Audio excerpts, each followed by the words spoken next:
Intel's $20 billion stock offering at $95 a share isn't a power move, it's a desperate scramble for cash in the AI arms race. This isn't about dominance, it's about survival. InvestIQ here. Intel's accelerated AI demand narrative is a smokescreen. They're pouring capital into a burning platform, trying to catch up to Nvidia's entrenched lead. Think about it, a company of Intel's size, needing to raise $20 billion by diluting existing shareholders at $95. That's not a company confidently leading the charge, it's a company funding a very expensive chase. For Canadian investors, this matters because it highlights the sheer capital intensity of the AI sector, even for established giants. The TSX today was up a modest 0.21%, with our banks like Royal Bank and TD Bank dipping slightly, but the real story is the underlying scramble for capital in tech.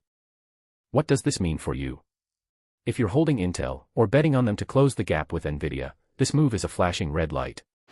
The valuation at $95 isn't reflecting a clear path to victory, it's funding a protracted battle.